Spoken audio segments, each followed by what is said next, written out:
Okay.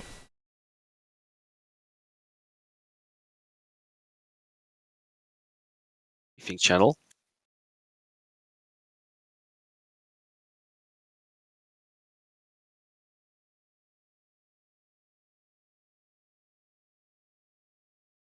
It's good.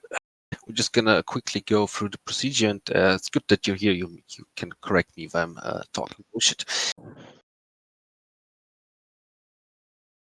So these are the plates. I posted them in the briefing channel. So for those who have them, you can just you don't need to download them. For those who don't, just download them. Probably put them in your keyboard. We're gonna do one departure and one recovery. And the departure is conducted as follows. You take off from any of the catapults and then you fly the ship's BRC. You do not do any clearing turns. So for example, if you now launch off the bulkheads, you don't turn at all because they're pretty much on BRC. If you're shooting from the wastecats, you may have to turn a few degrees to the right, especially from cat 3, which is angled a little bit to the left. You accelerate to 300 knots and climb. The first checkpoint is that you have to be at least 1,500 feet above the ground at 5 miles distance, which is no problem in our jets. You just keep climbing, and as you hit the 7 nautical miles, you start to turn towards the arc. And the arc is a 10 nautical miles radius circle around the boat. And you stay on that arc until you hit your assigned departure radial. Now for today, the departure radial will be 180 for everybody. So you start, you turn left because this is the shorter way towards that radial. You stay on the arc until you are on the radial, or actually you should start turning towards the radial maybe when the difference between the tack and bearing pointer and the radial is about 10 degrees, which is a good number, then 15. And just to clarify, that radial is a line extending from the boat to the heading, so 180, and not a line that is tangentially extending from the arc, because we had some people who would just arc and then wait until they are on until their heading indicator shows the course of the assigned radial, and then they just fly that course. This is not what we do. You do not leave the arc tangentially, but you fly it until you hit the arc. This thing. Radio calls are once you leave. Can I just cut in for making clear for me? So I'm basically flying half a circle. Yeah, or quarter circle, depending on, yeah, in this case, you're going to fly a quarter circle because I think the carrier is going west. So it's roughly a quarter circle. But it could be a half circle if, for example, the carrier is heading west and your departure radial goes east, and anything in between. Sometimes the departure radial is the ship's heading to. But in this case, it's going to be around. Yeah, then I was one of them who misunderstood it. So okay, I get it. Just dial in the tack and dial in the radial into your HSI and the Tomcat, and then you will see the deviation needle starting to move in the center. And once it's about once it starts moving at all, this is the time where you can start turning in. And in the end, you want to have that TACA deviation needle centered. This is what you want to fly. So the calls are whenever you leave the deck of the boat, no matter if you bolter or if you take off, you call airborne and your altimeter setting. The reason is that there is a blind spot in the carrier surveillance radar, and the controller cannot immediately see you on the radar. And just to confirm that you didn't go into the water, you call airborne. And you also say your altimeter setting, so there's no misunderstandings between the flights what the altimeter setting is. So the first call is once you leave the deck, for example, 104 airborne altimeter 29906 or something. I thought departure confirms the altimeter. From what I've read is that the pilot says his setting, and then departure will either correct him or not. Okay. But I would have to look in the guide again. But from what I've read, I think the pilot says his setting. How do we know the correct setting? Will that be? It will be in the briefing. It will be just left alt B will give you the briefing, and it's gonna be. And in general, you can just Alternatively, you just adjust your setting until the altimeter shows 70 feet. 70 feet. That's true. But in real life, you would always cross-check. So you would set your altimeter to the barrel setting and then look that it actually shows 70 feet, just to confirm that the setting is right from the carrier and that your altimeter is working.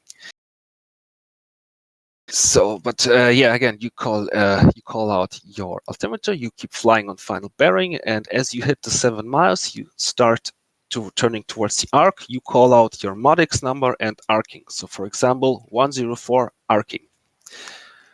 Then you start arcing, and as you approach your departure radial, and you turn towards that radial, and as you're about to hit the radial, so as just as your deviation needle starts to get centered, you call out your MODX number and established outbound whatever radial. So, for example, Jaeger would call 104 established outbound 180.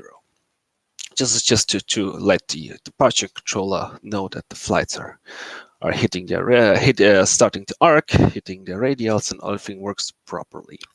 So this is for the departure procedures. Are there any questions?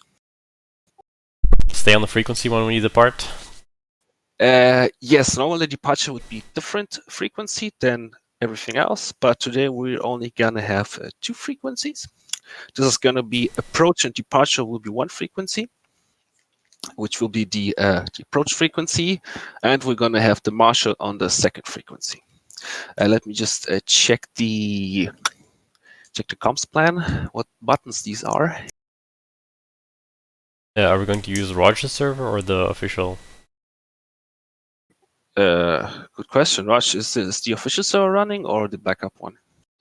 Yeah, mine, the backup one is running. Oh, that's good. Okay, then Should we need to shoot mark the IP for that. Okay. Yep, we probably do. And the DCS, I mean, and the SRS as well, I guess, because it's not auto-connecting, most likely. It's the same address. Yeah. I'll post it in the briefing channel. Okay. Nice. Okay. And could you just run through the heights, please, on the departure? The heights will be pre-briefed, but so every flight we're gonna have is assigned mission block, whatever. For now, we can just make up some heights. For example, just one question: do you guys want to fly in sections or solo? I think solo would be easier for me anyway, right now. Okay, yes, we have 2 Hornets, 2 Tomcats. We could do sections, but you can also fly solo. It doesn't matter. I mean, adding formation on top of all of this is the first time I'm going to do it with the human ATC as well, so... Okay, it's no different from... no, but still. Are you going to send us on radials that are off the final bearing, though? No, I'm going to send you off south, and once you are 50 miles from the boat, you're going to turn around, and then you're going to switch to the Marshal frequency and check in, and then receive your recovery instructions. Yeah. Let me cut in there. Do you guys want to spawn on the boat then? How many Tomcats and Hornets do we need on the boat? 2 Tomcats, 3 Hornets. Okay. Well, that is if nobody joins. Yeah, don't join the server yet because I have to make those. Good question. Sorry, I had to leave a moment. The communication plan is? That is very good. I would assume that is the same as on the Persian Gulf. Rog, is it? What? The buttons like that COM2 button 3 is the human tower, for example. No, this is all the frequencies in this mission are according the new frequency kneeboard. Copy Okay. that. And probably have a look at that. One other question as well, because normally, with DCS, vanilla shit, you don't do this, but you get Marshal and you get tower frequency, they're separate now, yeah? And when do you change it? When you check in? When Marshal tells you to. Okay. Pushing to, and then is it? So Marshal will say switch approach or push approach. Oh yeah, that's when after you commence, right? Exactly. Okay. So it's basically not exactly, because if you commence from further out, like you have the highest stack with Angels 20 and you 25 miles, then you're probably gonna stay in the Marshall frequency for a little longer. And as you get closer to the boat, so 20 miles or something, this is when you get handed off. But the check-in is only done when you're on the tower frequency, no? On the Marshall, there's no tower frequency. It's just Marshall and approach. Yeah, that's what I meant. Yeah, the check-in is done on the Marshall frequency, Oh. which is and you get your information, and then as you descend through, I don't know, 6,000 or something, or 7,000, you check in with approach, and from there on, approach takes care of you. Approach will also handle the molter pattern and everything that's going on around the boat. Yeah, that's what I meant, because there's an option in DCS to do the check-in, but it doesn't really matter because you never change radios when you do that. So I need to know when to push the actual button to approach. Yeah, you're always getting handed off. So you're in general, when you're on a controlled agency, you either get handed off or you ask yourself to get handed off. But if in doubt, you will just wait until you're told to switch the frequency. Okay. So don't leave on your own. Okay, I got a Just problem to with check. So we have button 16 for Marshall. Okay, but then we have two finals. It's 15 and 17. What's this all about? Yeah, and in the real world, the thing is that the data link for the ACLS, which provides you with the guidance, glide slope, and localizer, it's transmitted via the radio. So basically, if you only had one channel, then you could only have one aircraft at a time receive that ACLS data. So they use two channels, which is the same person listening to the channels on the carrier side, but it's two different channels for the ACLS. So you can have two aircraft actually simultaneously receiving needles guidance. This is something that is not relevant for DCS, but this is a little bit on the background why there are two approach channels. So which one we take? 15? Yeah, just a second. I still, Rog, the communications plan is in the archive, I assume? The new one? Yeah. Good question. I've seen it posted twice now, but or is it It's in the mission planning? it's on the discussion channel being posted by Red Eye. oh yeah, that's where it is. Do I need to download this? There's a knee board with frequencies or something, is there, that I need to download? It's, Yeah, it certainly helps. Where's that? It should be posted here in the briefing, I guess, soon. Oh, it's coming up, is it? Hope so. Okay. Yep, lovely. I want to go digging through everything to find it again. We posted in the briefing if you want. Yeah, Rog just did it. Okay, perfect. Yeah, nice. Like a bit too much white, to be honest, but okay. The way everything's changed to bottom one to COM1. Yeah. Yeah, that's a good question, because I think Reda said that for the Tomcat, the Rio is Pry. yeah, was that correct? Mm-hmm. Correct. Yeah, that's what he said. So this left column is still on the Rio radio, and Okay.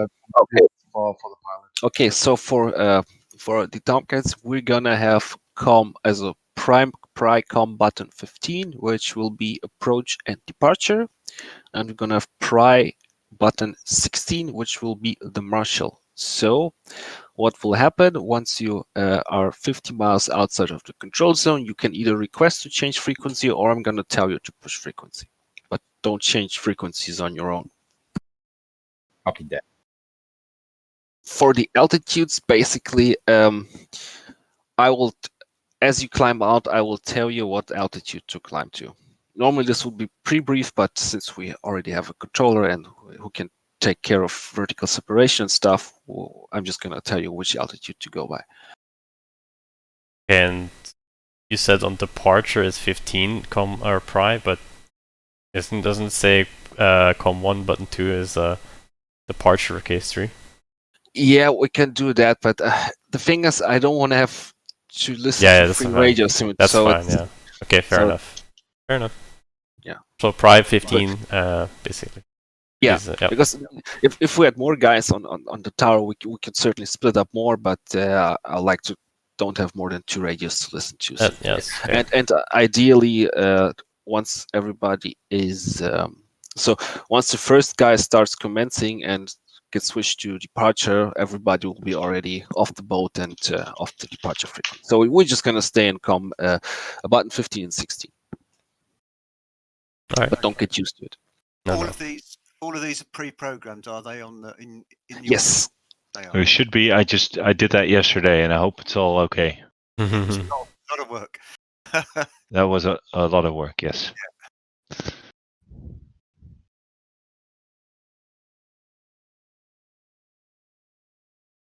Anyway, so we switched to bottom 15, only checking in after the commands. No, you start. You just start on, but you start taking off all by your own. I'm not going to provide any taxi guidance. Just make sure there's just at least 30 seconds interval between the flights. As you take off the boat, you should already have channel 15 dialed in, which will be in this particular flight, the departure frequency. And then you're going to call out 108 airborne altimeter and then your altimeter setting. And everything else, the whole departure procedure will be on that channel. And once you are out of the control zone on your radial, you're going to be switched over to the Marshall frequency, which will also be me. And from there on, you're going to get your instructions for the recovery. So that is for the departure. For the recovery, we, as stated earlier, you're going to get your Marshall, your instructions from Marshall, and these will be as follows. It's going to be the departure type, the approach type. There's CV1 and CV2. We're going to only do CV1 because CV2 is a little complicated. Then a quick weather briefing. Then you're going to be assigned your holding fix, which will be defined by a radial from the boat and a distance, your holding altitude, and your push time. One thing, just which maybe makes things to remembering things a little easier. The altitude is always dependent on the distance from the boat. So, for example, if you're assigned to hold at Angels 6, this will always be at 21 miles because it's always if you know your distance and you forgot your altitude, you can just take your distance minus 15 and times 1,000, which will be 6,000. For example, for a distance of 22, this would be 6,000 feet, 23, 7,000, and so on. So basically, you only need to remember one of the two. You know, I know it's if you have done it a lot and it's a little bit stressful to remember the altimeter setting, the push time, the rate, and all the stuff. Remember that you only have to know either altitude or distance because you can transform them into each other. Yep. Then you're gonna start. Then you're gonna descend to your assigned altitude, and there is a cone extending from the carrier on the final bearing. In that cone, no altitude changes are permitted. The cone is, I think it's 20 degrees to the left and 10 to the right. Correct me if I'm wrong. Yeah, 30 degrees. I thought 30 right and 10 left, but it's good enough. I think the same as Tommy. Okay, so 30 left and 10 right. Okay, Yeah. fair enough. So this means that, hello Snake. Done. So this means that you have to be at your altitude before you enter that cone, and you can judge whether you're not in that cone by looking at your HSI and the TACAN bearing needle. So we're not going to do offset radials, which means that your holding fins will be on the final bearing line.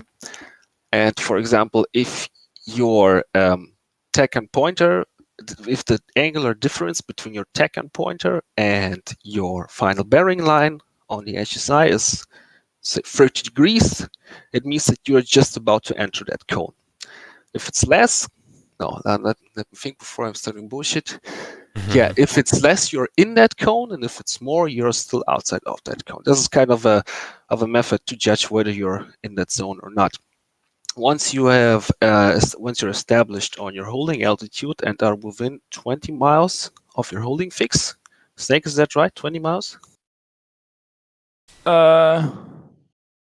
About what you're gonna say? About that you could make the established call, and I remember. Oh no, you reading- just as soon as you're on the altitude.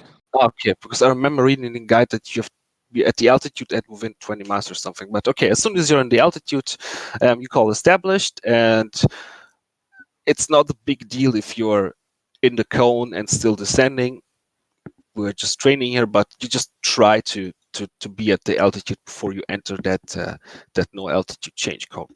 So once you're at your altitude, you kill established, then you basically are free to fly whatever pattern you like, as long as you make your push time.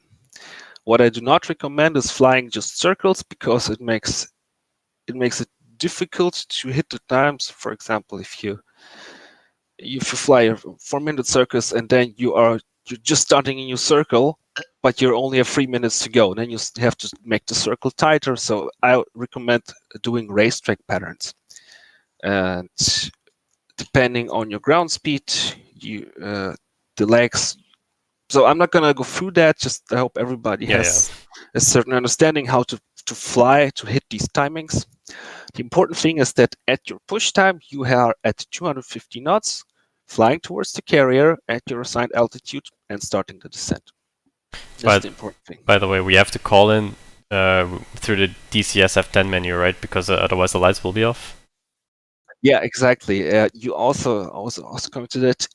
Since we still don't have the Airbus station 1 year after release, we're gonna have everybody's gonna have to call them with the AI Carrier 2 to have the lights turned on, because otherwise they won't work. Now, I don't know whether in the new communications plan the AI carrier is on the same frequency as the human Marshal.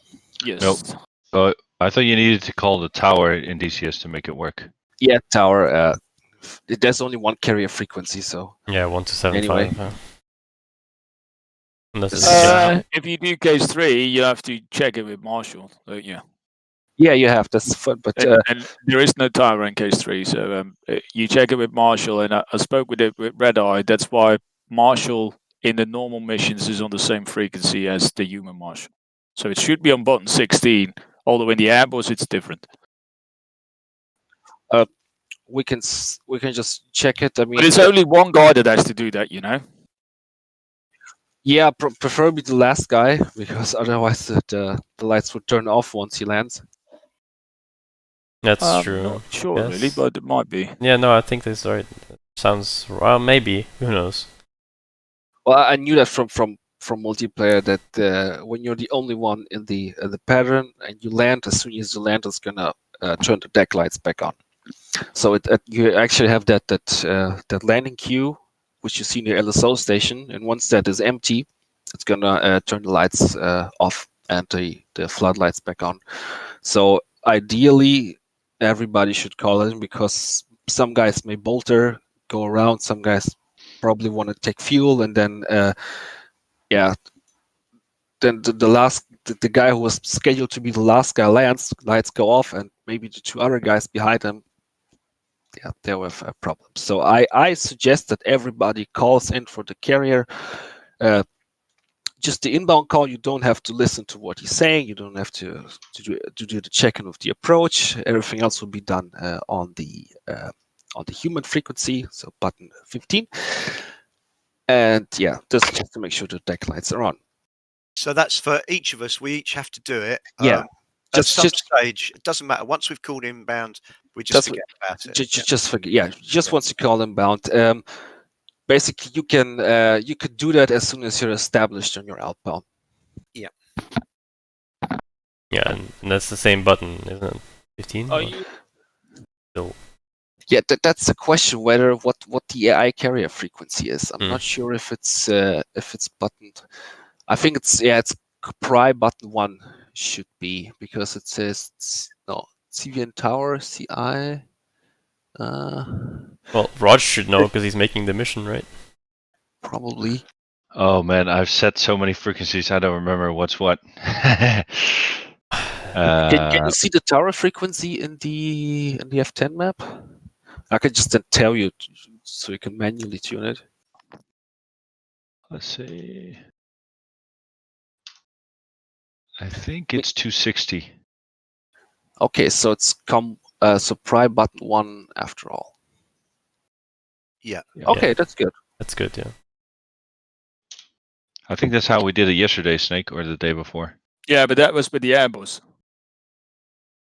Yes. In the main template mission for the Thursdays, it will be on Marshall. Why don't we use that one then? Why would it be a Marshall?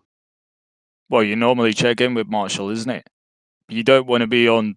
If you fly mission, you don't want to be in the Marshall and then switching buttons to button 1 to get the lights on and then go back to Marshall again. That's why it's all on the same. Yeah, but that's. I think we just have to make the in the mission editor make the tower frequency the same as the Marshall frequency. Yeah, that's what I did in the mission editor. Yeah, exactly. But for the Airbus tower, it's a bit different. Well, if nobody's logged into the server, I can change that now quickly and be done with it. Yeah, why not? It's gonna take me 3 minutes, and then we don't have to think about this anymore. Sure. I sent you a picture, Silver. Yeah. Yeah. So Did I the mention that you guys lost me after good morning? What? Did I mention that you guys lost me after good morning? Just make sure you don't check in first and then follow the guy ahead of you. Pretend you know what you're doing.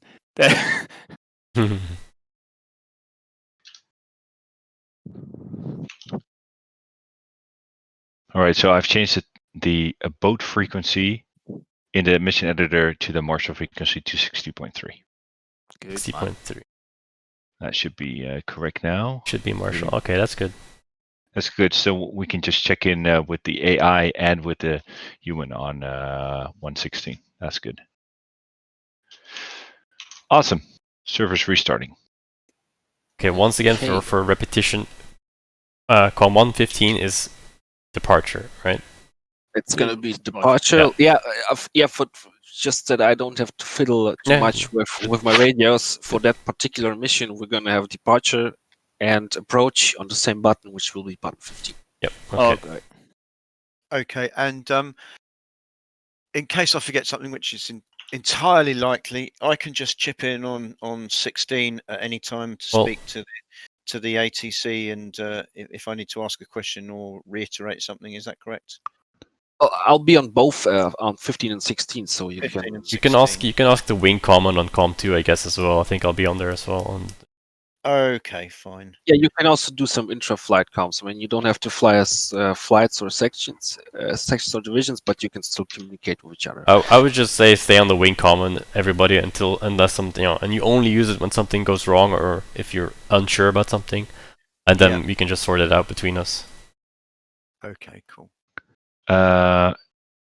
One more thing. I've started the server, but please, before anybody slots in, we need to have the 14s slot into the server later on. So before we spawn any Hornets. Yep. Okay. Okay, let's just quickly go through the last part. Once you commence, you're getting handed off to approach. You check in with approach.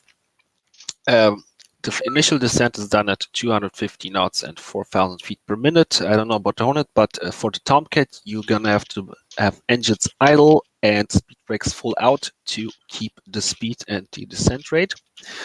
And about 7-8 degrees on the VDI, we're going to give you the correct descent rate. As you approach 5,000 feet, you call in platform and reduce descent rate to 2,000 feet per minute. To keep that rate, you have to get your speed brake in and throttles just a touch so that the nozzles close, which you can see on the nozzle indicator. This will give you the 250 knots and 2,000 feet per minute descent. Then you level off at 1,500 feet, which should be roughly at 13 to 12 miles. Snake, I think you posted that you have to be at 1,200 at 12 miles. Is that correct? Yeah, normally, yeah, that's what you should aim for. Yeah. Okay, so just make sure that that you're at 1,200 feet at 12 miles. Once you hit 10 miles, you start configuring your aircraft for landing, which means gear down, flaps down, speed brakes, DLC for the Tomcat, and slow down to 150 knots. And you keep this 150 knots until you hit 6 miles distance from boat. At that distance, you reduce to on-speed. So depend for the Tomcat, it's going to be around 135, 140 knots, depending on loadout. For the Hornet's probably same, but at 6 miles, you want to have that green, that yellow donut in your indexer. At about 4 miles, the glide slope is going to start coming down on you. And at 3 miles, you're going to intercept that glide slope. And about 500 to 600 feet per minute is the descent rate on the glide slope that you are aiming for. Then at the 3/4 mile, approach is going to tell you to call the ball. Then you're going to call the ball, and we're going to see how it goes. Any questions to that? No. I usually keep the air brakes on and just give power to keep 250 at the 1,000. You can do that. You can do that, sure. The idea is that you get them stowed because you don't want to, because now you're just pissing out fuel for no reason. Yeah. So that is why in real life they just, as soon as they hit the platform, speed brakes go in, because you just burn fuel, and a Phantom in a case 3 will take about 1,000 pounds, which is a lot of fuel. That's why you want to conserve it as much as you can. Yeah, so I also recommend to put leave the speed brake in. But if you for now feel more comfortable leaving it out, you can leave it out. But I also highly recommend to put it in for the last part of the descent to 1,200 feet, because later on during the quals you should do it with maximum fuel efficiency, and having the speed brake out and engines at 80% is not helping that. The last thing I want to talk about is the bolter pattern, which is not depicted here, but it's pretty easy.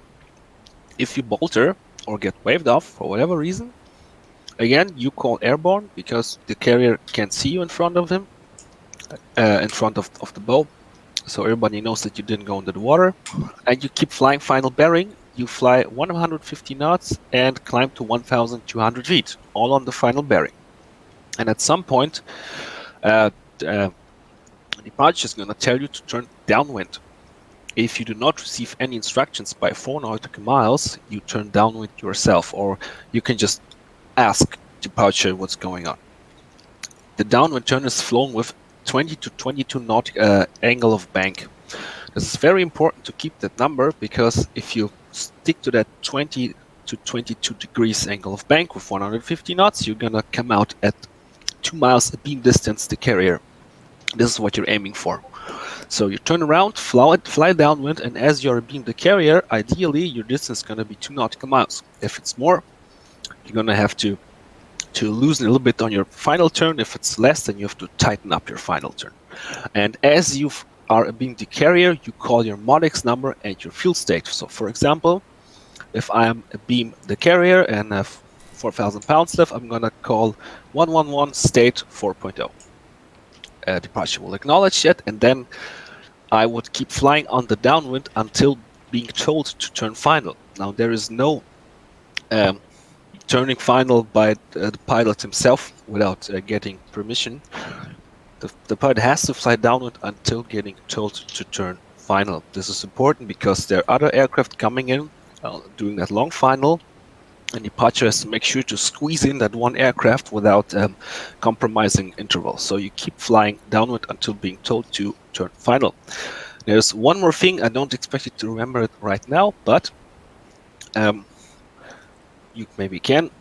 Depending on where you're getting told to turn final, this determines when you're gonna put your flaps back to full or your speed brake out on the Tomcat. So if you're getting told to turn to final before or at 4 nautical miles distance from the carrier.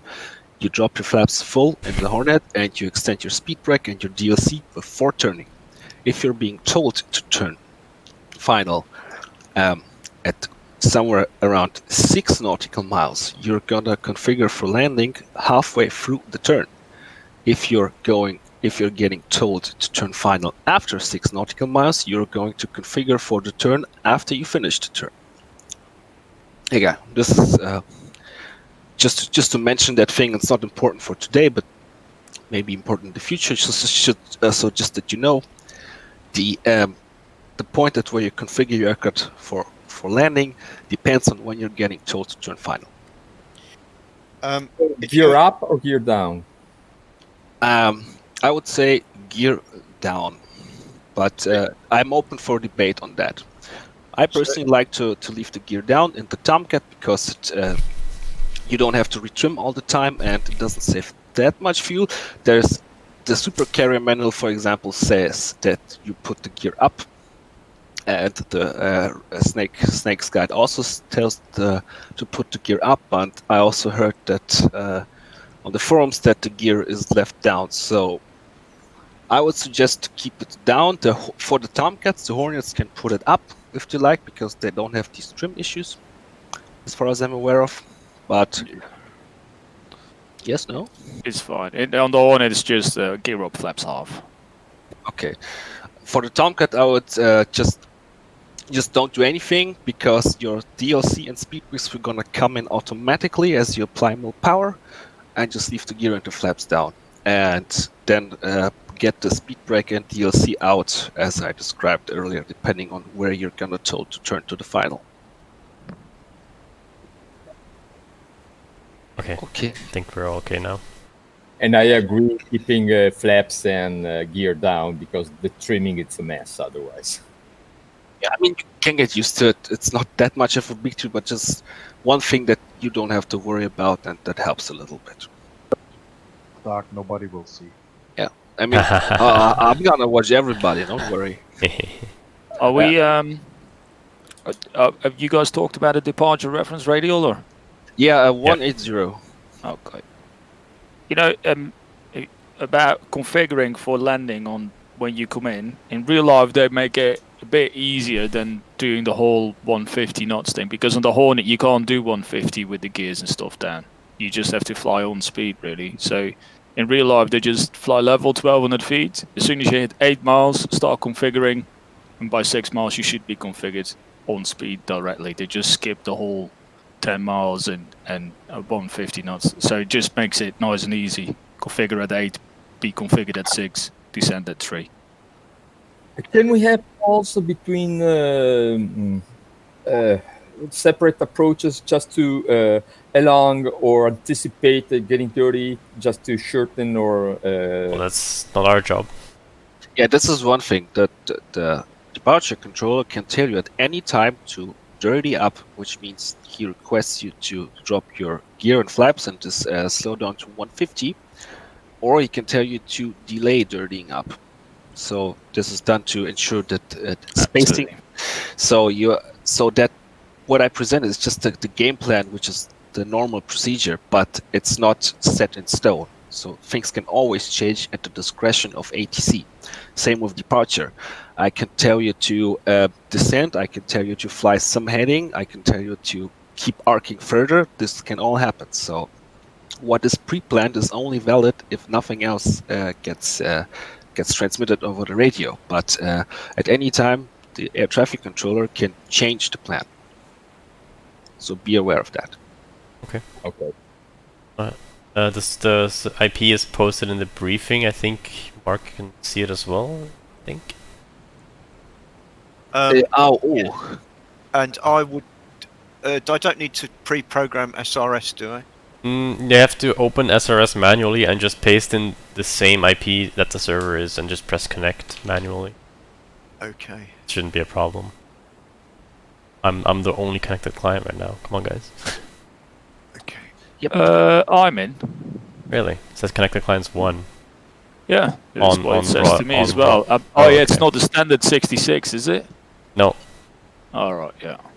So this IP address is for the SRS, is it? And the server. And the server. Yeah. Okay. Which channel is it in? The briefing? Briefing, yeah. Up above. Yeah, it's Alright, perfect. thanks, man. Silver, Yes. maybe to make your own life a bit easier, use 2-minute intervals instead of Yeah, one. Yeah, So- yeah, And definitely. to make your life easier, if everybody that's gonna fly put some mode X in their username, so at least Silver can see who's who in F10. Yeah, thanks. That's a very important one. Yeah, guys, please put your Modex name in your name and your username. Sorry, I was concentrating on an SRS. Say that again. So, where do I put my In the server username? in the server browser. In the server browser? Yeah, Yeah. guys, in the upper right corner, you can select your name for whatever. So, So yeah, whatever your name is, just punch in the Modex number. I think you don't have one yet, but Yeah. you 212. can use 212 Mark. 212. Okay. 212. Just make sure to have 212 somewhere in your player name. Okay. Why do the F-14s have to spawn first? Because there is a bug. Sometimes the carrier thinks there is no space to spawn, and it delays your flight. Now for the Hornets, this is no problem because you can just choose a different slot and hit fly again until you actually spawn. The F-14s can take an air spawn, can't they? That just makes their life so much easier. But we wanted to practice the departure stuff too. Oh yeah. But the Tomcat cannot do that because there's a bug. If you join, hit fly, your flight gets delayed, and if you then choose another slot, the flight model gets messed up, and you're gonna have some 10,000 pounds excess weight, which messes up everything. I think that happened to me a couple of times. You can also just don't choose another slot, wait until you spawn, but this requires at least one aircraft to leave its parking position. Spawning. Good stuff. Well, enjoy. One last thing: no lights on deck. As soon as you trap, you turn your lights off, and you only turn them on right before launching the carrier off the carrier. So the lights being turned on is equivalent to the salute during daytime. Okay. I'm good. Now we just need to wait for Jaeger because he's the last. I have to go out from DCS because my track IR hasn't been captured. Yeah. And you also might want to add your Modex to your name in the server browser. Oh, my name. Yeah, sorry. Okay. Okay, I'm going Like to mute Discord. Yeah, we'll see you. But wait with spawning, Mark, until you see X up and Jaeger be in the F-14 slot. Okay, cool. Maybe I'll type it in the chat as well when it's ready to spawn, so you can see it.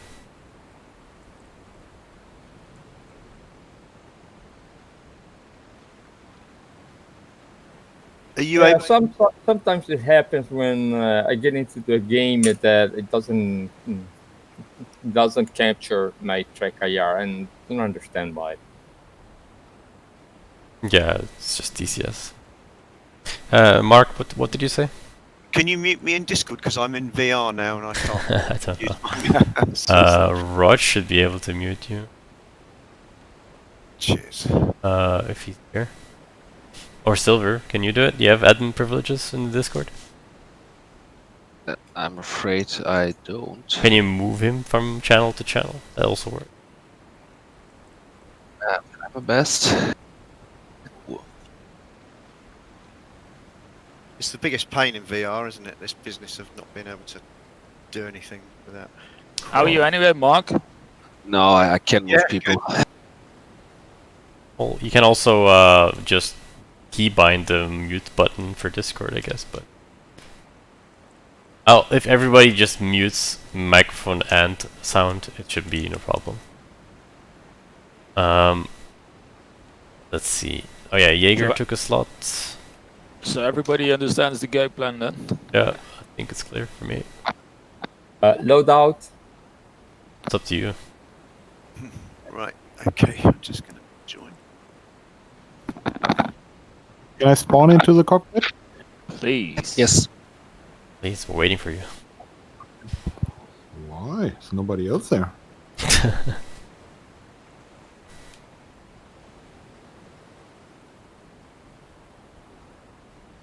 Just need to wait for X-Up to spawn in, then all the Hornets can finally get in there. I am spawning, but it takes a lot of time.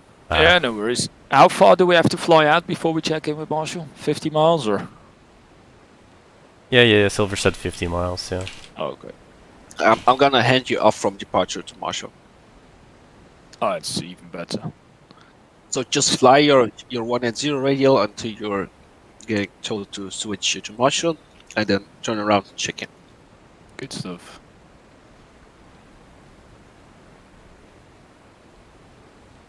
One more thing, for those who want to get graded by Airbus, you can, via the Airbus menu, you select, I think, emergency landing. This will just get you straight in and activate the Airbus LSO. I'm not gonna bother on this run, I think. Fuck it. It's either Airbus or what a bad excuse. I'm not gonna bother. You just want to save embarrassment, you do. I've already put some runs in yesterday, it's okay. I'm sorry, I have to start DCS all over again. No worries, Yeah. man.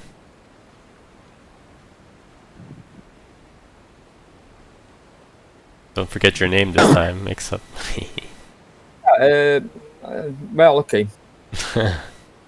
Before you join the server, click the top right. I don't know, I forgot what your mod X was. So, Silver, are you going to be on tower approach at Marshall, or we just skip tower at all? we skip tower because Oh, good stuff. just no use. Good stuff. I don't mind going first, and everybody can just say what I've said. Then you don't have to think. No, that's not fair, is it? Okay, I'm spawning. I hope this is the good time. I didn't know there was going to be this many people. I thought it was going to be busier tonight. I thought it's gonna be just me and Tommy, and probably That's Jaeger. what I I'm thought. pretty surprised. Then I looked in the Discord and thought, oh, jeez. Otherwise, I would have done ATC as such, and we could have done it together. Then we could have just used all the buttons, but it's fine. Well, it's not never too late. Yeah, maybe I'll help out when we when I land as such. Is it okay if I go as one of the first, since I have somewhat limited time still? Yeah, just okay. You can spawn it. I have like a Yeah, we're just like an waiting hour. for Yeah. Accept, isn't it? For me, Yeah. sorry. You know how it is Yeah, with at these the end of Italians, right? It doesn't matter. The first one that checks in with Marshall will be the first, so you better be quick then. Yeah. Just burn. And guys, all the way. make sure to not exceed the maximum trap weight. Oh no. I don't know what's it for the Hornet, but the Donkers shouldn't have more than 7,000 pounds of fuel on Yeah. touchdown. About 8 for us, I think. Okay, I spawned. Good Alright. stuff. Have a good one, guys. See you guys, later. yeah. Okay. And before you launch on your own, there will be no taxi guidance, but make sure you separate yourselves by 30 seconds. Good stuff.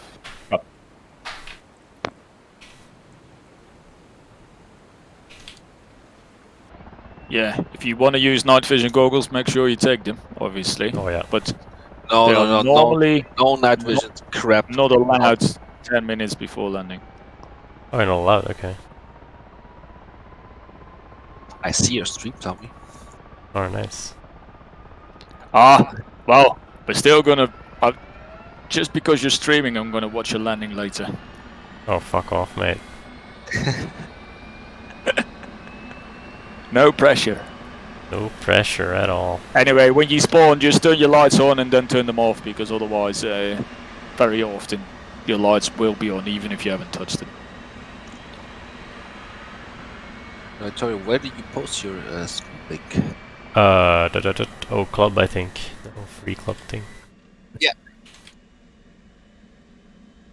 Airboss is watching.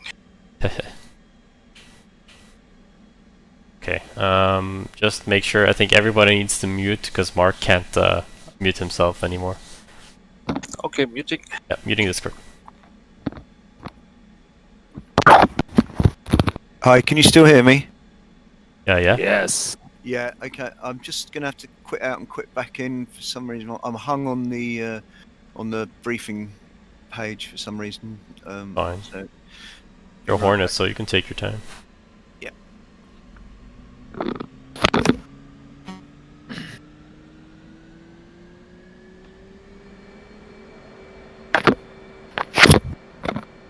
I just got a DCS has crashed error. I don't know why that is. Typical. Flight controls. Flight controls. Yep, well, that's DCS still. Only ever happens in multiplayer, doesn't it? Never when you're on your own and you've got all the time.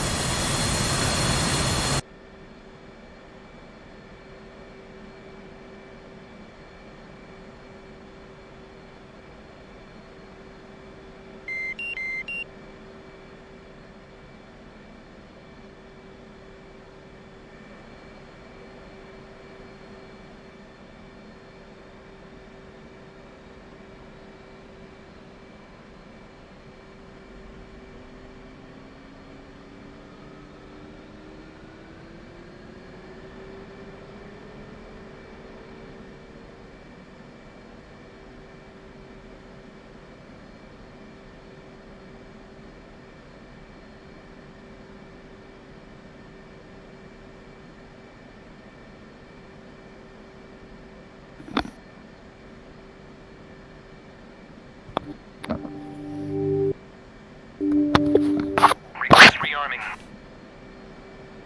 Copy.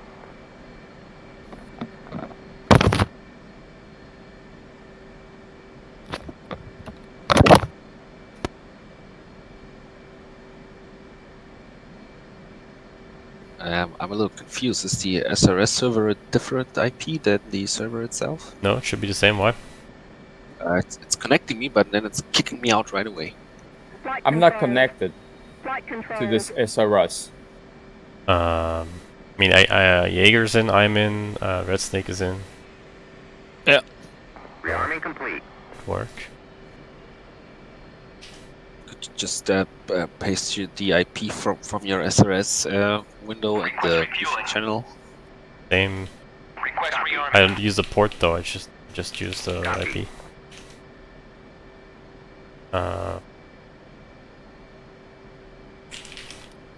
Okay, just what I have.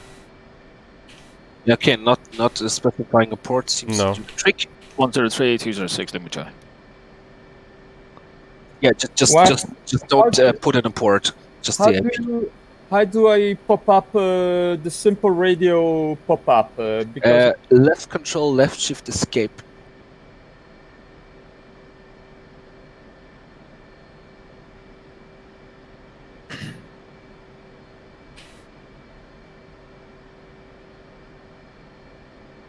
Refueling complete.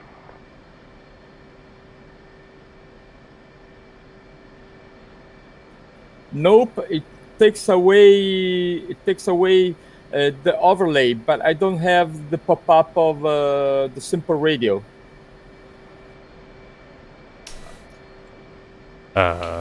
Not sure. Just go to simple radio screen and then just say toggle radio overlay. If you want to use it. So just for info, in the Tomcat, the frequency is still the other way around. So carrier and stuff, Marshall is all on the pilot's radio, and the other stuff is on the Rio radio. Oh shit. Nice to know.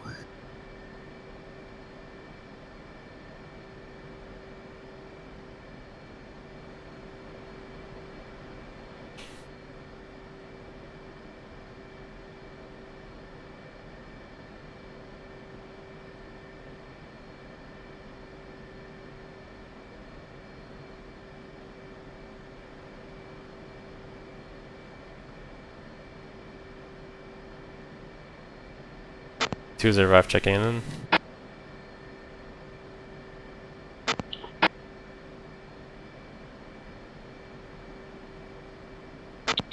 Last station, say again, please. 205, ready to check.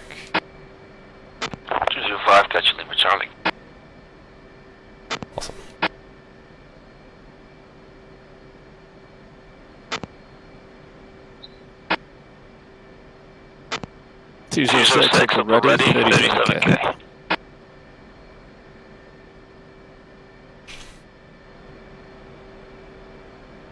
Don't forget to mute Snake. Oh, good call, man.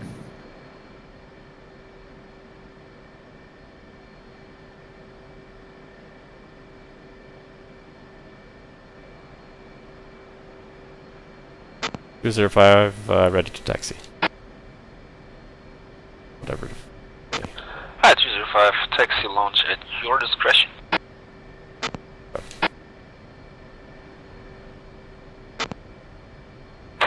Taxi catch. Chief, remove the wheel chocks. Copy. Wheel chocks are now removed.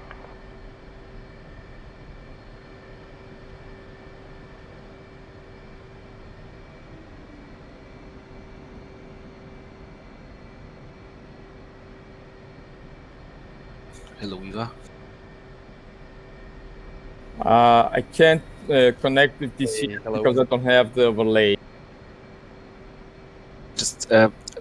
Just take the server IP and paste it into the IP window in SRS, but leave out the port. Oh yeah. Yeah, but Except I don't have the SRS window. That's the problem. you have to manually launch SRS. Yeah. Yeah, but I have to exit from DCS then. No, Alt No, you tab. don't. Just tab out Yeah. and It's launch. already launched. If I launch manually SRS, it gives me an error because it's already running, but I don't see the main pop-up so I can connect. And I don't know Okay. how to bring it on screen. Just Control-Alt-Delete, close SRS, and then in the task management and start it again. Can you repeat, please? Just use Control-Alt-Delete to open your task management. Then you search for SRS, you turn it off and then turn it on again.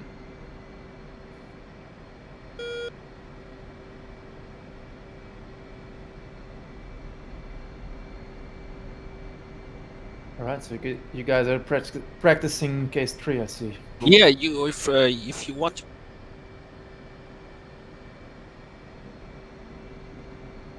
205 taxi and cap 4.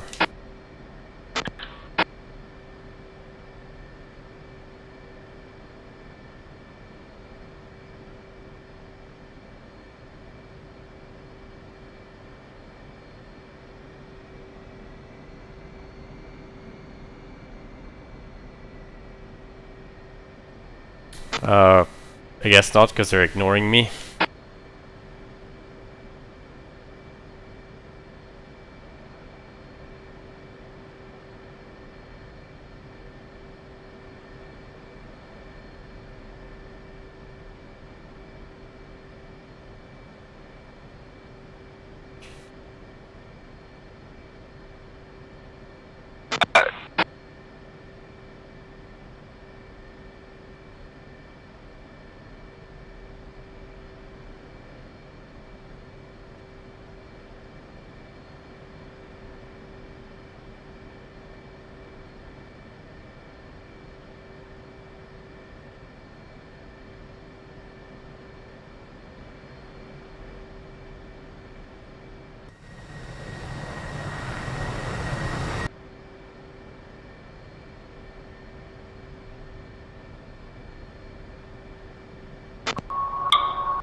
Contact. Lima Charlie. Thank you. Same.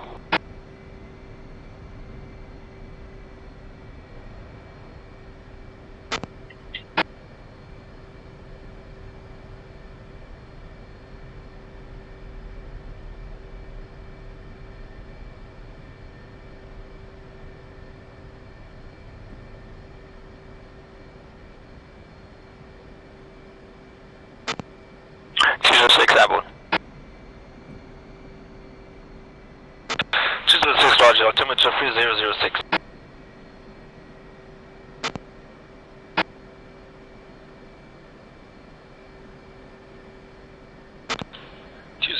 Climb 11,000. 206.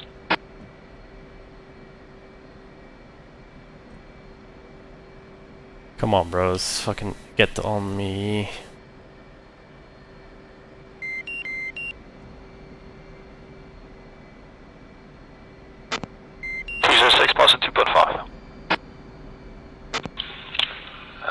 Roger. 205 taxiing to Cat 2 since everybody else is ignoring me.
User 5 launching Cat 2.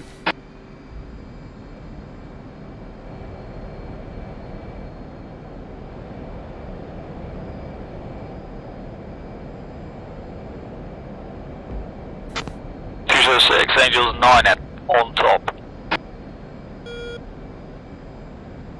206, roger. 205 airborne. 205 radar contact altimeter 3006. 206, climb 20,000. 106 radio check. 15. Michelle.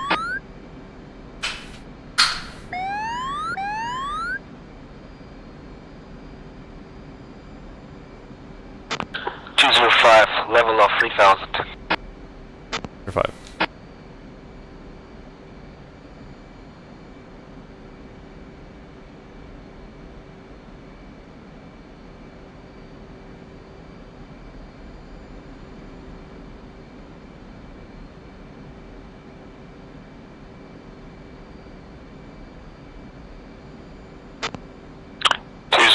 Establish stop on radial 180, climbing Angels 20 kilo. 206 departure, roger.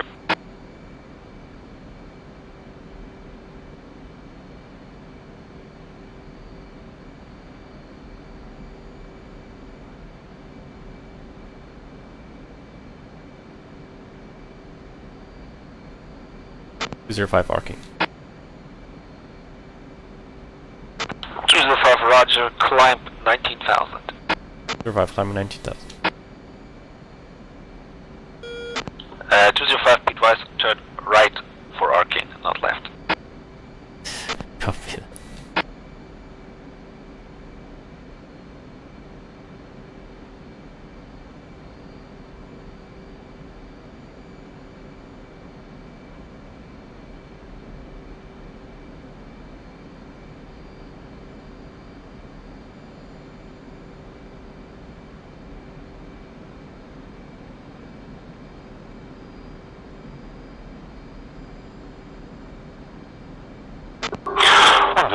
Launching Cat 1.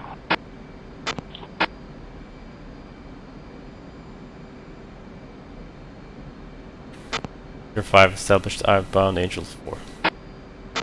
205, negative, you are not on your assigned departure radial from the boat. Fly heading 090. Correction, 270, fly heading 270. Oh. 103, airborne 3006. 103, radar contact, climb 10,000. Climbing 10,103.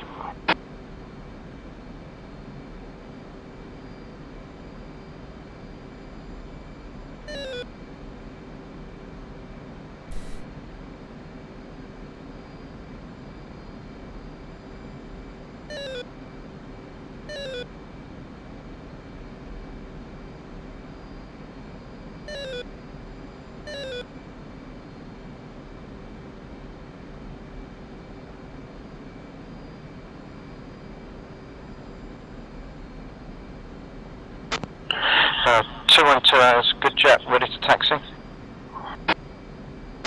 212, taxi at your own discretion. 205, to left heading 180. Yeah, 205.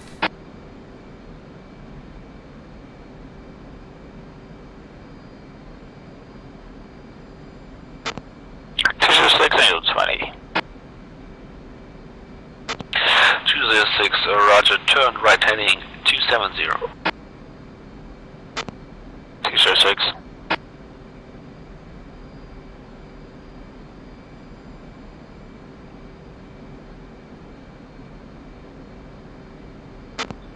Request launch.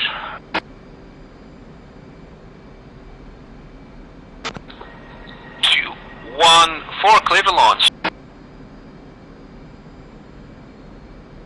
Okay, 205 established outbound 180 Angels 11. 205 for roger.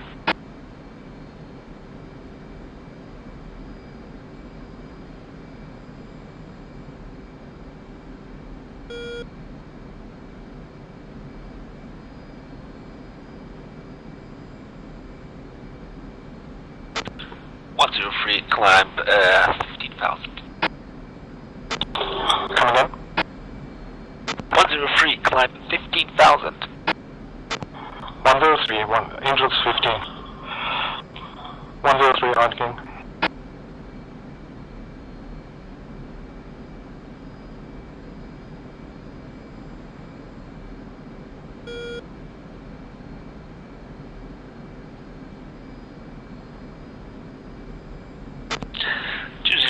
Switch Marshall.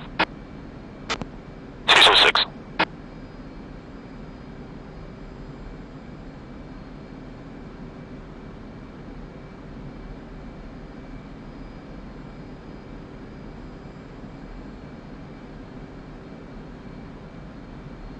Cruiser 5 established outbound Angels 19. Cruiser 5, roger, proceed on course.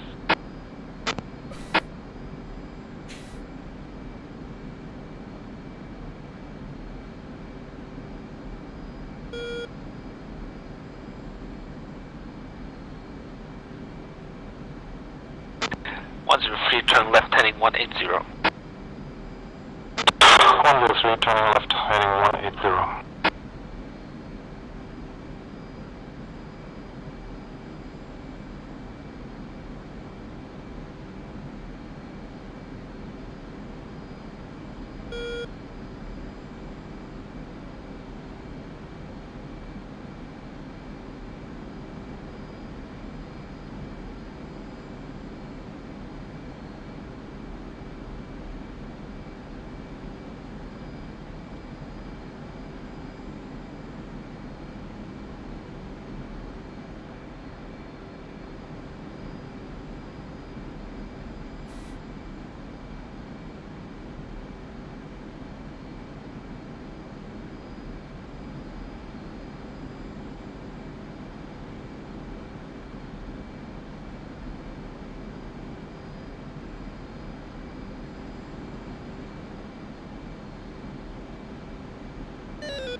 Established, heading 180, Angels 15.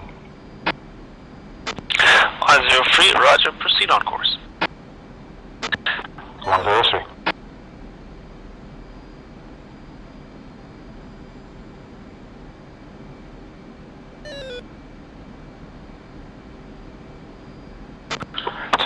Turn right heading 270. 05.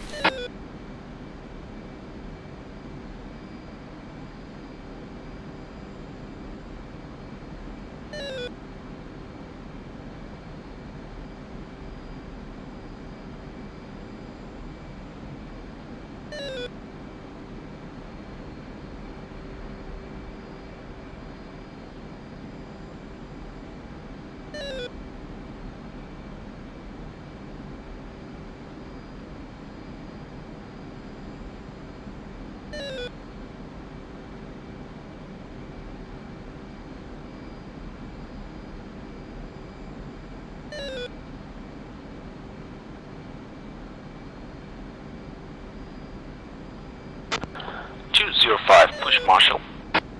205, pushing Marshall.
Uh, 106, yes.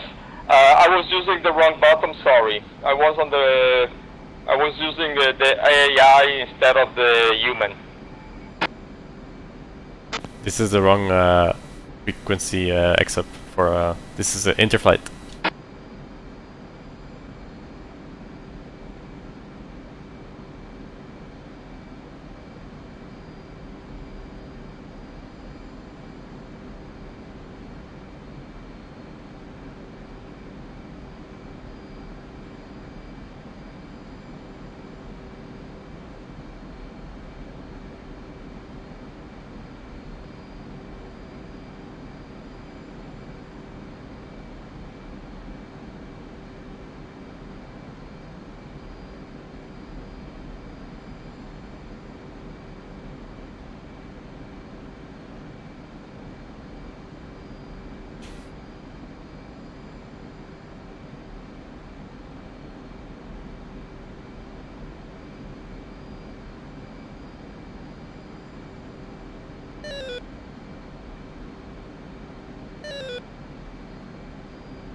Marshall. 103, checking in. 108, checking in. 46 miles. 103, roger. Say your position relative to the boat. 108. Roger. 1 second.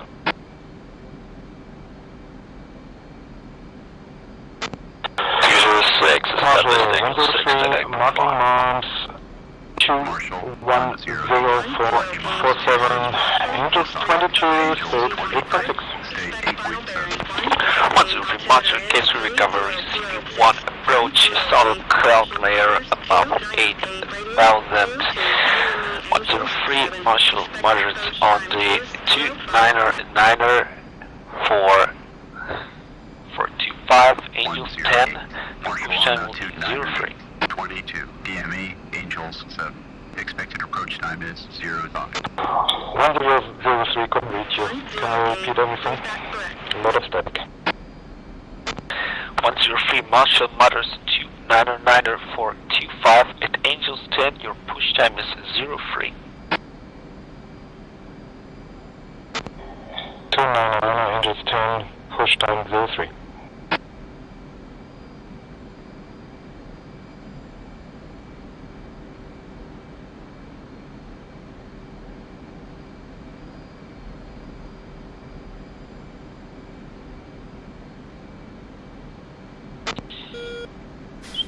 Five, Marshal.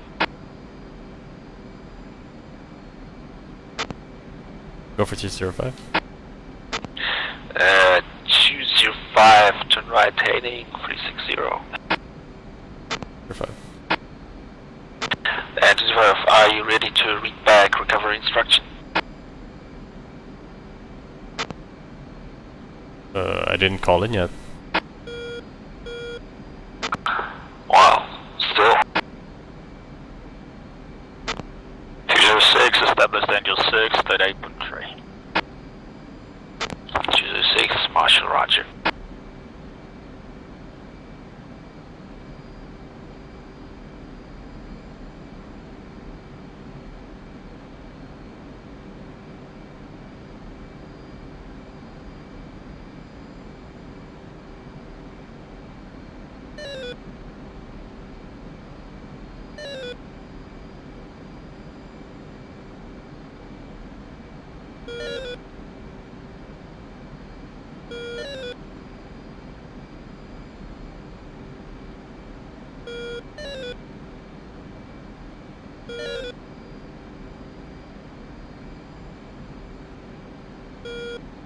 Marshal 205, marking bombs 267 for 57.8, Angels 19, state 7.4.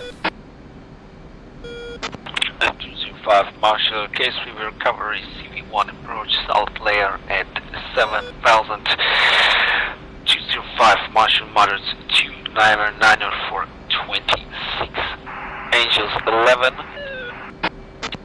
The approach time will be 05. Expect final by 299er.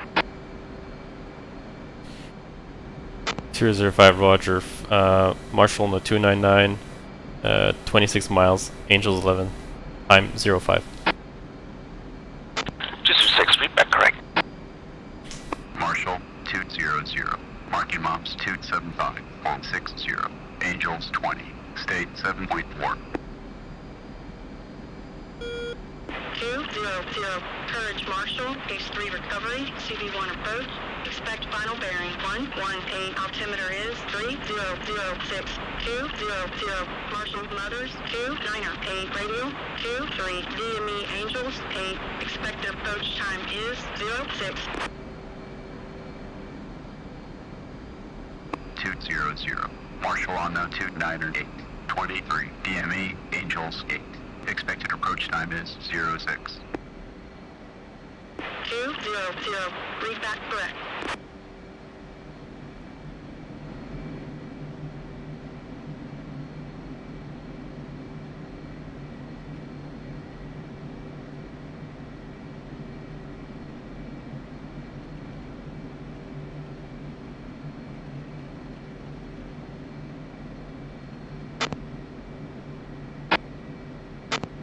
Marshal 206. Go for Marshal. You confirm Marshal radial 270. 270. 206. Yeah, I just thought you told me 299, but you probably work two radials, don't you? No, that's 299 is for the other guys. For you, it's 270. 206, roger.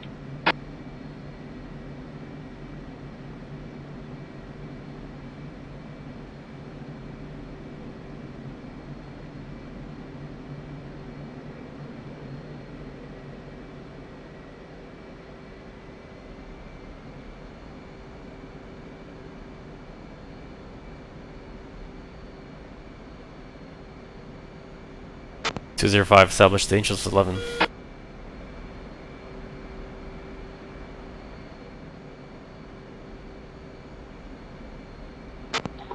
Roger.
Looks like someone is hot micing.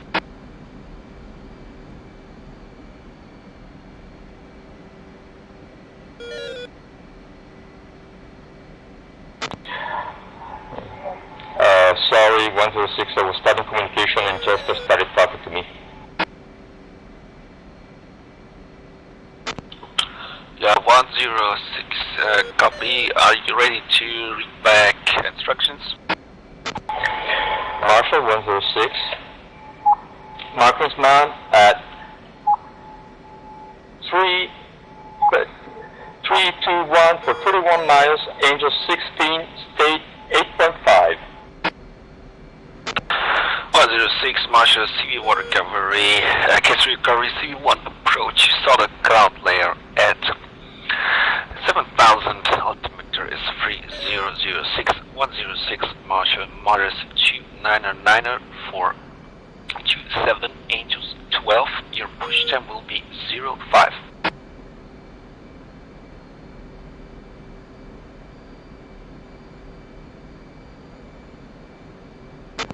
Again, radial VRC, please. 106 Marshall Motors 299er 299er 27 miles, Angels 12. Expected final bearing is 119er.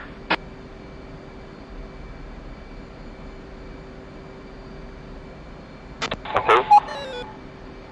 Marshall, altimeter 3006, radial 29er, DME 27, Angels 12, time 05. Yeah, correct. Radio is 299er. Trace was correct. Radial 299er, 106.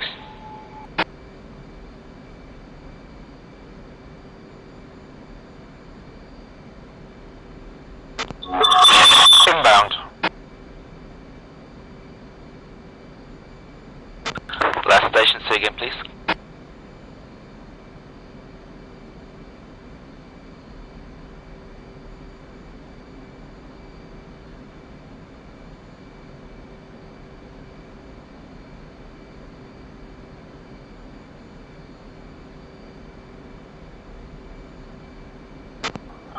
Marshall.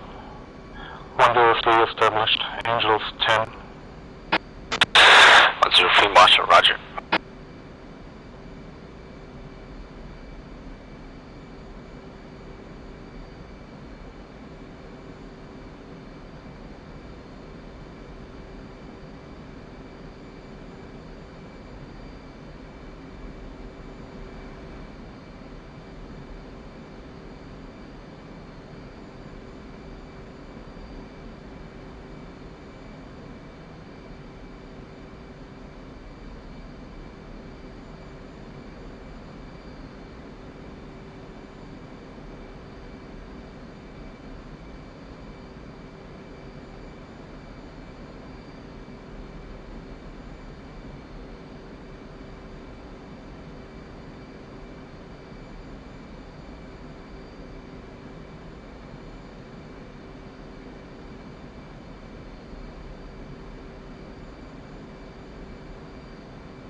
Commencing 3006, state 7.2.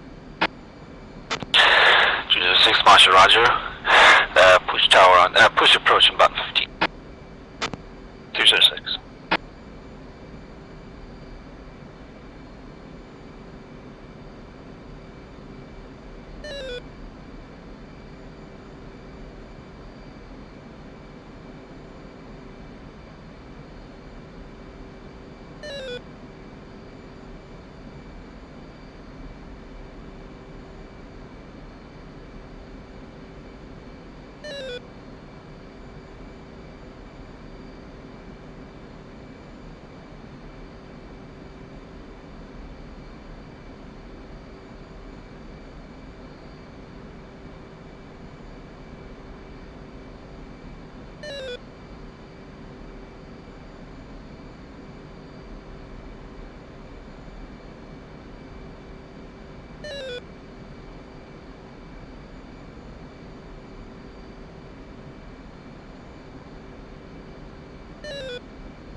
Marshall.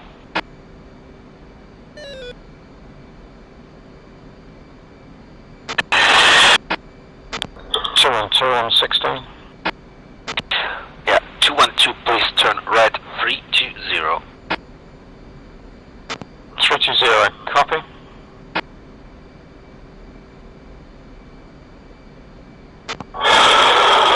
Control 103, commencing with altimeter 3006, state 7.5. 108, commencing, state 7.5. 3 Marshall, roger. Radar contact 21 miles. 108, switch approach. 106-285-35, 12.5, 8.1. What the fuck is this?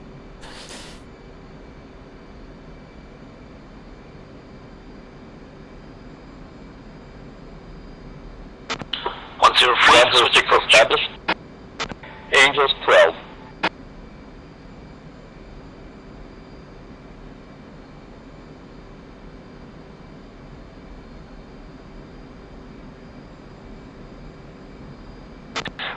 Roger.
Two survive commencing altimeter 3006, state 5.8.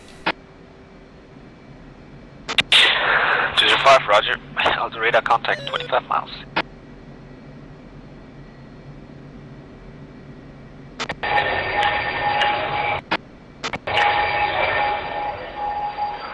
Uh, 106.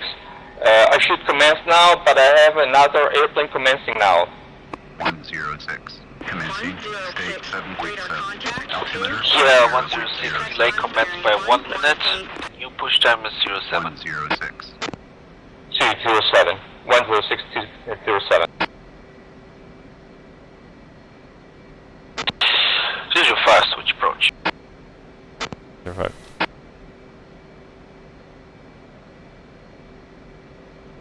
Two survive checking in. Angels 7. 205 approach, roger. Final bearing 119er.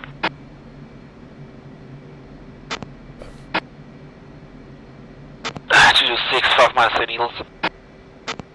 206, open on.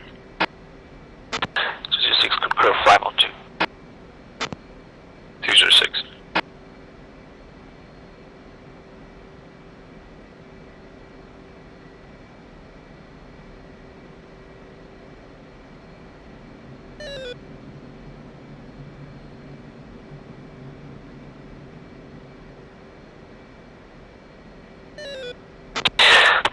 Approach glide path. 206. 205 platform. Altitude. Altitude. 205, roger, platform.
206 on glide stop on course 3/4 to the mark on the ball.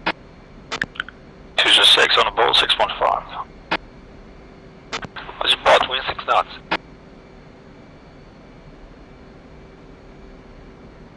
Don't climb.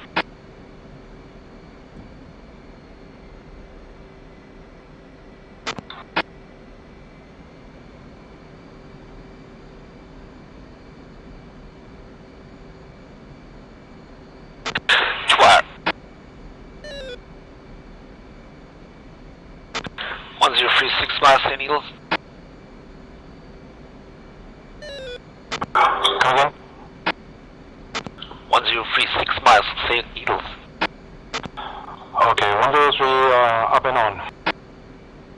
103, concur, fly your needles. 103.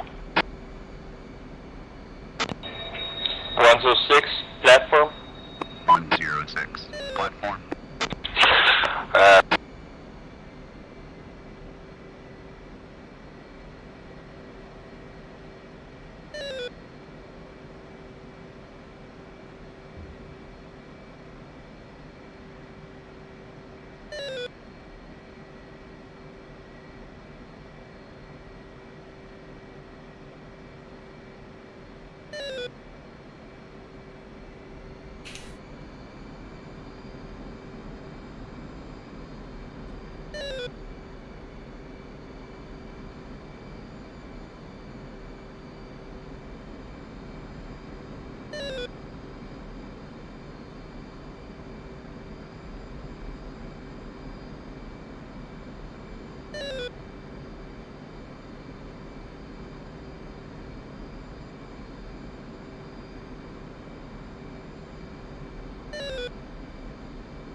Marshall 205, 4 miles out.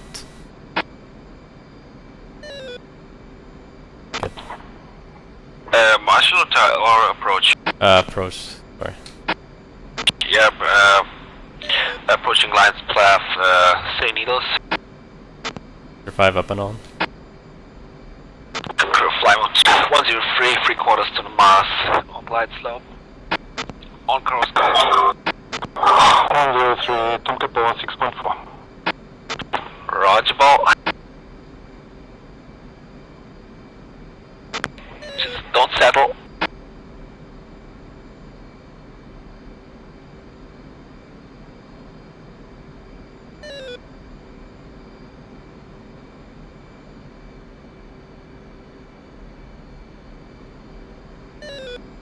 Two-hour deck.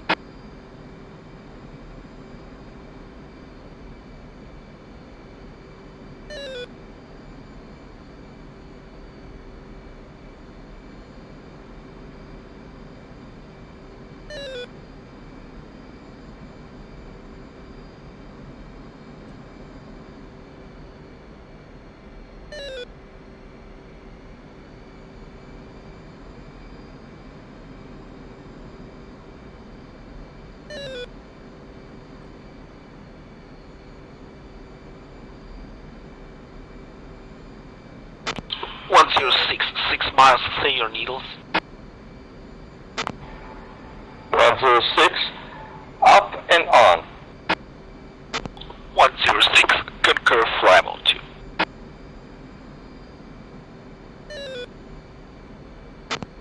Marshall 206. 106. 205, on glide, slightly high on course. Because to the mic on the ball.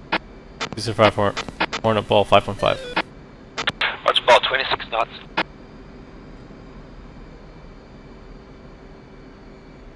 Don't climb. Coming a little bit left. Don't settle.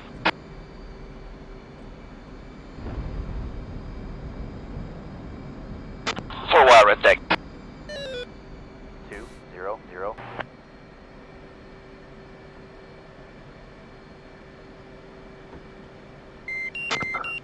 Marshall 206, I'm just going to be back in about 10 minutes really. I don't know if you want to keep them on deck, we can do a little debrief after this and then after that we can just, I can take departure and we can just see if we can improve if you want. Yeah, copy that. I'll check in with you back in about 10 minutes, then we can just see what could be done better or what went really well, and then I think that'd be really beneficial really. Certainly. Alright, see you in a sec.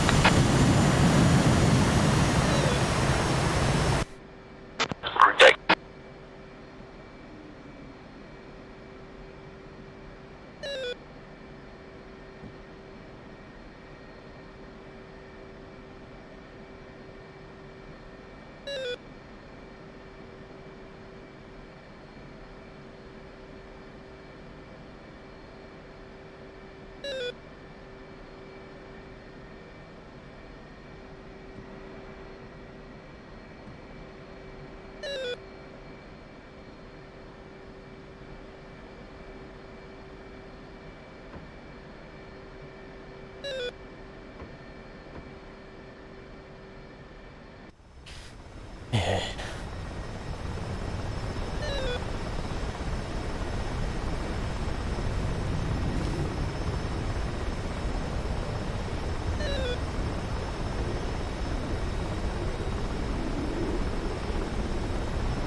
Call the ball and turn your lights on.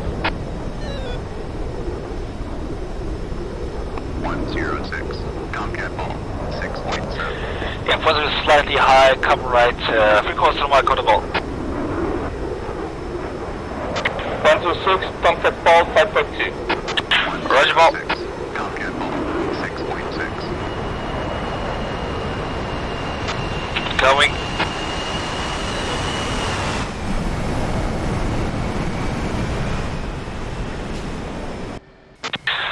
Good job.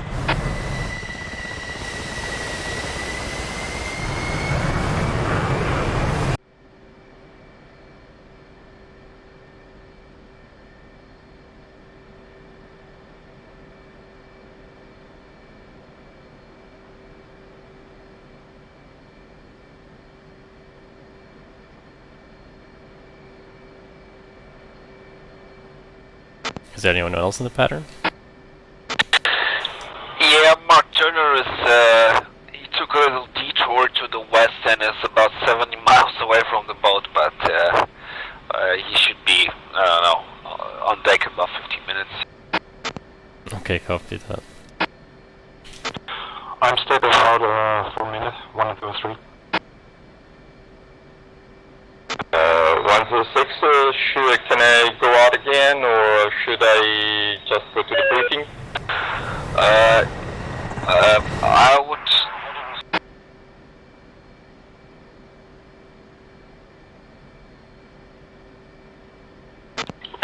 I would like to make a short debrief, and then we can see what we do next. Copy.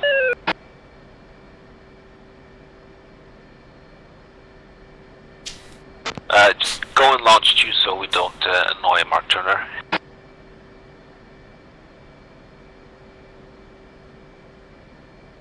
Okay, copy.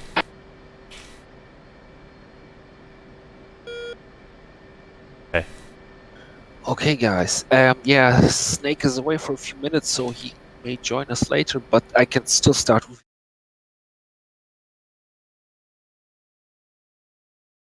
I'm already writing down what I did wrong.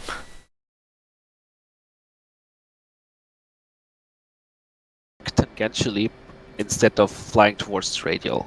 So you basically you did like a quarter circle, a little less. No, not even. You just turn 180 and then say established.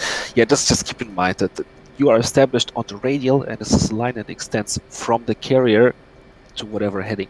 So it's not it's not necessarily your current heading. Yeah, except you you did well on establishing, but you got the wrong radial. You went out north instead of south. So when I say radial 180, this is a line that extends from the carrier towards heading 180. So basically a line that goes straight south. And you went straight north. So yeah, yeah, keep in mind that if somebody is 180 and you start going north, something's maybe off. But apart from that, good calls. Everything. Don't have that much to add. What do we add, Tommy? I missed my time. Yeah, you missed your time a little, but to be fair, the times I gave weren't that good. I maybe should have separated by 2 minutes, not just 1. Yeah, I mean, I definitely know what I did there at the start and all that. I don't know. I was looking at the thing. I was like, this is how you do it. Well, I fucked up. No worries. I mean, that's not a huge deal. But that's the only thing that is kind of tricky with these departures to have that. You have to have a map in your mind which kind of shows here's the carrier and this is the radial I'm flying, and then look at your HSI or your whatever navigation instrument and just say, okay, I'm right here and I'm gonna go there, and just kind of make plausibility checks. But it's really not complicated. Once you did it 1, 2, 3 times, it's a no-brainer. But I mean, Belfi did the same. He also departed on the tangential, I think, and Mr. T. It's a common mistake for a lot of people. So don't worry too much. I'm sorry for the radio. I really got mixed a little bit with both from Comp 2 and Comp 1 and AI and the human. Yeah, so this is stupid. I hope this will go away once we get control over the carrier.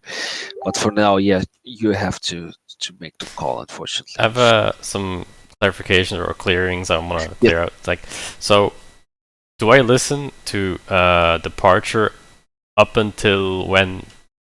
Or like, because you kept saying like, head 270, and I did, and then you told me to push Marshall, right? Yeah. And do I check in with Marshall after I push it? Yes. Okay. Pushing means that you're getting handed off to another agency, and then you have to check in with that agency. Okay, so I just should have said 205 checking in, and then that's it. Then you should have. No. You say marking moms for whatever. And oh. Then you gotten your instruction. Oh, okay, to do the inbound call. Yeah, because I was waiting until I hit 50 miles there. No. This is just for training purposes. I mean, there's no point, doing extra 40 or 50 miles of flying just to get out of these 50 miles. Yeah, okay. You can call in. The important thing is happening at your holding fix, so you can call in from 30 miles or whatever. So, and basically, when I say push Marshall, means contact Marshall, and then you would have gotten your instructions. Yeah. All right. I had to rush to the fixed point. I was really tired when you guys said 05. Yeah, sorry, I forgot. Muted.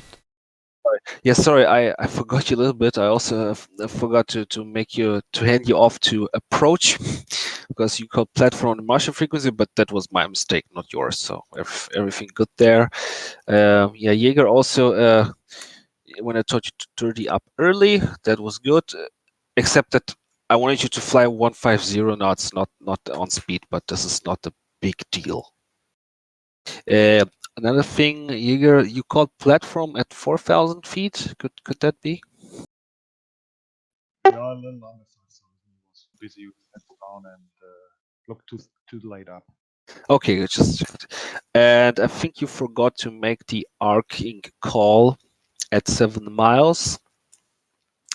and I think, or at least I didn't hear it. And I think you're also one of the guys who didn't get the arcing quite right, because I had to vector you then to your radial. I'm gonna Okay, post but yeah, for the arcing again. So you start at 7 miles, you start arcing towards where you want to go, and then do you fly perpendicular to the course line you have to go, and then you fly to it, and then you arc left or right, and then you depart, or what? Exactly. I'm gonna post a diagram which explains it well, because explaining it with words just is maybe difficult. Yeah, because all I have is the departure. Picture. I'm just gonna post your picture. It's gonna be everything is gonna be clear from that. I promise. Okay. Yeah, when you told me I was on, I was on the on the north instead of the 180, I was starting arching again to 180. Oh, no worries. Yeah, you just went off north, which is okay. So, wait a second. After I must not forgive.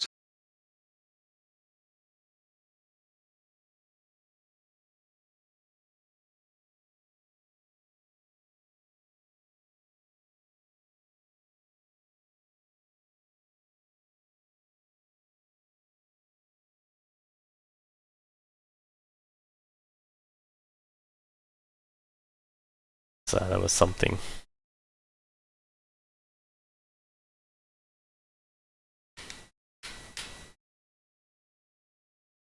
Also, I think Silver, you gave me final bearing of 299. Yeah, that was stupid. It's actually 119er. Yeah. And 299 is basically the radial for the holding six. Yeah, that's right. Yeah, I also forgot to call in the expected final bearing, and my lower cloud ceiling was more of an educated guess than actually knowing it. The thing is, what I did not tell in the briefing, because I didn't expect to have clouds on this mission. Another part of the departure procedure is telling departure when you fly in and out of clouds. So as you climb and as you hit the cloud layer, you call out Popeye and the altitude. And as you get clear of the clouds, you call out on top and the altitude. And this way, departure knows where the cloud layer starts and ends. Okay, yeah, that's what Snakeshot did. I wasn't sure exactly what that was anymore. I didn't even see the clouds on departure. Yeah, it's actually if it's dark you don't see, but in DCS you see it a little bit if you look out and your wing starts to disappear a little bit. Yeah. That's true. So okay. Was there anything else? Any more questions? I'm not sure if you gave me the altimeter setting, Mike, when I commenced either. Yeah, I may have missed that too. And also, you missed me at radar contact 6 miles, because I was expecting it, and I was like, Yeah, the thing is, I had Mark Turner, I think, was calling inbound. Oh, and okay. So it's. Yeah. So I just lost track of you. Yeah, I have a suggestion as well, by the way.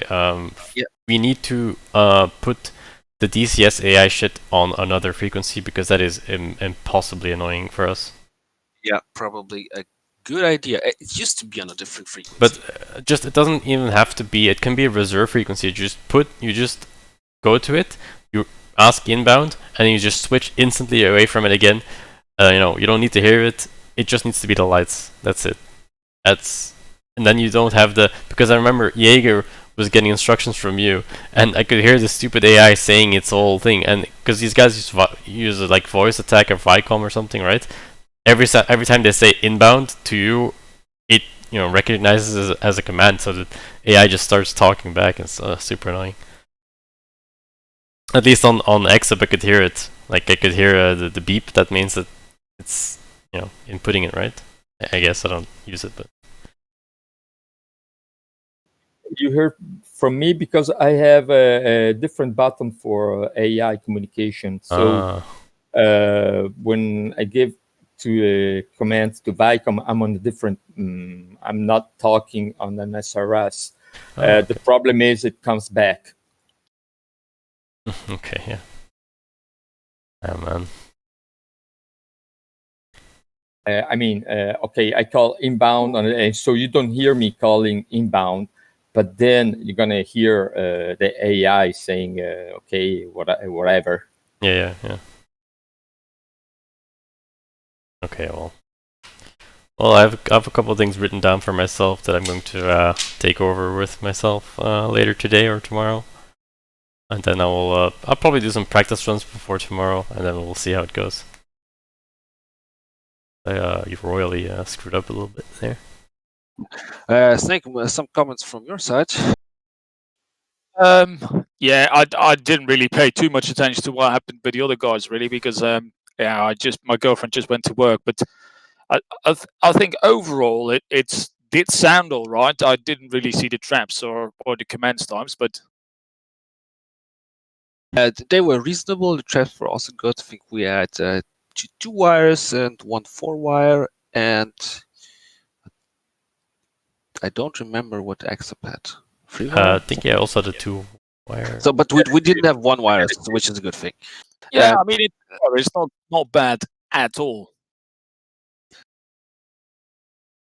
Yeah, on my side, I forgot to mention the expected final bearing, and some guys didn't get the altimeter setting too. And yeah, I also I forgot to call Tommy out at 6 miles because I was busy with a lot of stuff, and maybe with 5-6 people in the inbound, you should probably have at least 2 guys doing that. Yeah, I know. I mean, you said say needles. The Hornet obviously doesn't have needles because we don't have the ACLS, so we only got the bullseye. Yeah, we pretend that we use needles. Yeah, it's right. fine. I just wonder, but there is no if you fly ICLS, which is also done sometimes, you don't do that at all, do you? No, they just say bullseye, and then you say up and on, and then he says cool fly bullseye. Okay, but they do it kind of with bullseye calls because from what I've read in the CV NATOPS, it doesn't specifically mention any needles check for the ICLS approach at all. No. They will though. They're not. It's very rare nowadays. Everybody has the ACLS, so they will say. Officially, when you say to me, say needles, I should say to you negative needles because we don't have it. And then you say, all right, in that case, fly bullseye. But yeah. Yeah, maybe we should kind of find something for that. Do we say fly bullseye or pretend? I would just do the fly bullseye thing. I mean, I don't know. Are we going to do another one? Well, I'm still here. I think Tommy has to go. I don't know about the other guys. I have a little bit of time, but I'm not gonna go back up again. But I can watch for a bit, and then I'll go. We can also make this whole thing a little bit shorter by sending guys directly to the holding. And, I mean, I'm easy, whatever they want, whatever they think is best. Do we need to drag Mark Turner into this? I'm not sure, but isn't he still incoming? If he wants to fly, I mean, why not? It's just a training session. Yeah. I mean, it's whatever you guys want to do, really. I mean, I don't really mind. Have you posted that picture of the arcing thing yet? Well, I have to make it. Oh, you have to make it. Okay. By the way, guys, don't mind me. I'm just eavesdropping. I'm making dinner and hear you guys talking. So. Okay. All right. Interesting for the arc for the DME 10 arc. What bank I have to fly in the Tomcat because it's always shitty with this. I only fly for the counter. The range gets greater. I turn more. If it gets slower, I fly out. I have no picture how to do it the best way.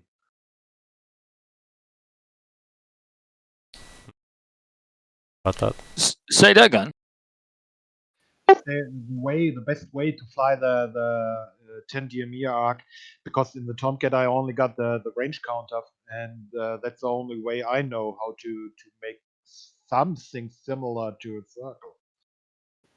I just keep the carrier on my left at 90 degrees, and I just very shallow bank, and I just correct for the distance. Well, if you have the tag and oh shit. Oh shit. So to fly by the second distance, and that's most probably why I totally overcorrected. But you got an HSI or an RMI, don't you? Yeah, that's you can you have the BDHI where there's the Tekken needle, and you basically want to keep it at your 9 or 3 o'clock. Yeah, exactly. That's and it. then you adjust. The thing is, the bank will change. The faster you go, the more bank you're gonna have to put in. So there is no fixed bank at which you fly that arc, because even if you fly a fixed indicated airspeed, the true airspeed will rise with the altitude. So what you do is, if you see the needle is moving, let's say you're doing a right-hand arc, so your needle will be at your 3 o'clock position, and you see the needle is going counterclockwise. This means that you are overturning, so reduce bank a little bit, and conversely, if it's going clockwise, you're underturning, so you have to put in a little bit more bank. This is how you fly these arcs. Jaeger, I don't think you have your microphone at your mouth. Yeah, you're pretty silent. He's like hot. He's like, I don't know what the hell is happening. There was somebody that left the microphone hot on Discord before. I could hear children screaming in the background. Screaming? Oh, that doesn't sound very yelling. You know, they were just playing around. You know. That's probably Mark, because he said he couldn't mute his microphone anymore before he went into or after he went into the VR or something. Oh well. Yeah, see if I get something else. No. Yeah, except extension. I give you an offset radial because I figured you might want to do something else than the straight in stuff. So yeah, 270 was correct for you. And apart from that, I don't have anything to add. Yeah, we can probably do another session if you're up for it. Yeah, I'm easy. If the guys want to do another session, it's fine. Yeah, Let but me check, with my wife. Yeah, no, I mean, if you guys are happy, it's fine too. I got plenty of stuff to do, so. Yeah, thing is, I think Raj wanted to fly with us initially, and now he had to cancel. I'm sure if he's gonna come back later, so we can probably postpone to a later date where more people have time if they want. Yeah, I Yeah. think I'm pretty sure. Oh, maybe if Weewa can fly later, and probably fly as well. Yes. Yeah, Yeah, you still got time today? Cooking as hell, man. Okay. Yeah, just cooking. Hey, So Mark. I heard my name. Hey, Mark. Yeah. Okay. We asked if you had some time later to fly. Later this evening. No, sorry. Tomorrow I will, but yeah, Okay. not this evening. Okay. Hey, Mark. A good flying there. Just a couple of remarks. Yeah, you forgot to call, and again, this is just things I observed as a training session. This is in no way, judging your flight performance or saying you're not good enough for the squad. I think just a few observations that I made is that you forgot to make the arc call at 7 miles. Yeah, I didn't remember. I didn't forget. I didn't remember until after I was on the established. I thought, yeah, no worries. And you also the same problem as a few other people, not just here, but in the CVW 60s in general. You left your arc tangentially, so you arced until your heading was 180, and then you kept flying and heading. But you were supposed to fly that circle until you hit the boat's radial 180, which is basically a line extending from the boat to the staff. Right. I've promised to post some clarification on that, which I'm gonna do now. And yeah, apart from that, nice approach. I think was it you with the hot miking problems or something? I didn't notice hot miking problem. I was on Discord, but maybe you could hear me on Discord. No, it was definitely SRS because I can see the overlay of someone's transmitting. It's no big deal, but just maybe interesting for you that. How can I tell whether I was hot micing? I have a stream that you can watch later. Actually, no, I wasn't on that frequency when you were hot micing, so sorry, I can't. Because you were on the Yeah, we different- just have to find a way really with this turning the lights on, because I heard a couple of guys requesting the AI things when Silver was giving Marshall instructions, and then obviously nobody could hear it. I did mine already on COM2 before I reached 7 miles, just to make sure it was done. So when you got a bit of time, just quickly do it on COM2 before we actually get back, because when people do it at the same time, it's a bit of a pain, really. Yeah, but as I said to Silver as well, we need to either have a stupid dedicated frequency just for the AI calls, because But is it tower on 260 button 1? Yeah.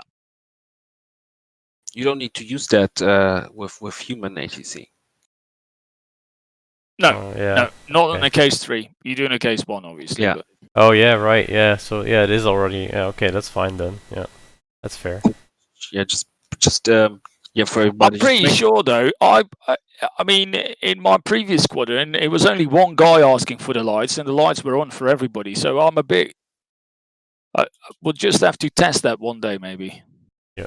What we can do if somebody spawns at an airbase and then calls for inbound and then stays on that airbase. Maybe that, because the guy never lands, the lights will stay on forever. Maybe something like that. What if you make an AI try to land? Does he keep the lights on? Yes, it is, but he might mess up the sequence. Yeah. Mm. So it's there's unfortunately no easy solution, but what we could agree to is that the last guy in the sequence makes the call. Yeah. If the departure can remind him, then there's no problem. Yeah. That'll be so the last guy off the boat would call inbound. So my hot mic thing, was that? Do you think that's caused by? I mean, I definitely didn't. I'm not even sure if it was you, Mike. You don't have kids in the background, do you? No. So it wasn't you then. Yeah, it was somebody else. Maybe it was your own kids, except. No, they don't play that. At the moment, there was my older kid. He arrived and he was pranking me because I was flying with you, and I said, "Stop! I'm flying with other people." Yeah, he's probably used to you playing only single player. Yeah. Yeah. So I had a bit of I kind of was flying in the wrong direction really when the call came. So I ended up obviously quite far out, didn't I?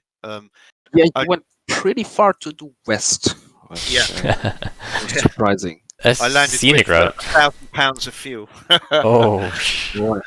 No worries. We have the recovery. Good job I figure. didn't falter, eh? Yeah, that was a nice approach. A little bit too far left, but you corrected. It was a 2-wire or 3-wire or something. Yeah, cool. Yeah, you said to me don't climb it, and my ILS was just spot on. It's a little bit misaligned, I think, but yeah. The thing is, the iFlows overlay and the meatball you see in game and the LSO platcam, they are all a little bit misaligned. But what I know is that if you're a little bit high on the platcam, then you're definitely high. No, then you should be spot on with the real meatball. I'm not sure about the iFloats and I'm not sure about the LS. So if I see people smack in the cross of the platcam, they're usually a little bit high. But this is something that I think is correct. I actually haven't tested it myself. But when I noticed that I used to call people out for being low, they were actually on spot. So anyway, we have to test it because that thing with the platcam is a little bit problematic, and I also barely see the aircraft, to be honest, at night. It's even worse for the Tomcat. So the LSO stuff is a little bit. I can do good lineup corrections, but everything that is a glide slope becomes tricky. Yeah. Yeah, I had a little bit of problem at the beginning. I had to quit out and start again because started my jet up and turned round to taxi to the Cat. Of course, it's pitch black. I couldn't see a bloody thing. I didn't have my deck lights on. And I thought, as I came up to the cat, they didn't start giving me signals. So I thought, all right, I'll turn around and go round again. You know, come back from further away, and they usually see you then. But there's some tractor parts on the deck that I couldn't see, and I just turned and got wedged on the tractor. Oh no! Yeah, by the weather pole. So I had to quit out and join another jet and start. Yeah, It's a bit the embarrassing. Cat 3 and 4 they didn't recognize me at all, so I had to go forward to Cat 2. Yeah. So if you wondered why I did that at the beginning, that was what happened there. Yeah, I wondered why you switched to a jet, but anyway, I had the same problem, not seeing anything at all. I just turned up a little bit of gamma correction, and now I'm able to see something. I think that's what it is, because I think I fly mostly obviously during the day, and I think it's DCS as a whole, especially in VR. If the gamma is, I turn it right down, because otherwise it's really overwashed, isn't it? And but trouble is, at night you can't see anything. So, that's I just use the NVGs for lining up, really, to make sure I see the guy, and then I bin them and never use them again. Yeah, bin them. Actually, I tried that on the deck before I turned my taxi light on eventually on the second attempt, and I could see everybody then. But Cat 3 and 4 have a little bit more lights from the island.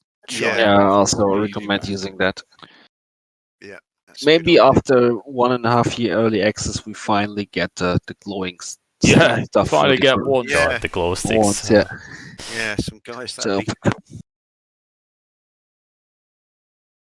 But yeah, I enjoyed that. I was a little bit flustered. It's a bit difficult getting used to hearing the human instructions and things like that. And in VR, it's tricky as well, because I had to try and stick my VR thing up, scribble them down. I didn't get them all, and then I had to ask for a repeat and stuff. But I'm pleased it kind of ended up all right at the end. It was a bit messy in the middle, but hey, that's what training's for, isn't it? Very good. And I see nobody use the Airbus stuff. I think everybody was busy anyway. Something got out. It's telling me I didn't use the proper communication. Yeah, that's whatever. No, that's the default TCS, but we now have an additional grading script, which Roger put a lot of effort into getting it to work. And via the F10 menu, you can request Marshall, request straight in, whatever, and then it's kind of another system to grade your approaches, if you like. Cool. All right, guys, closing the stream. Guys, my dinner's ready.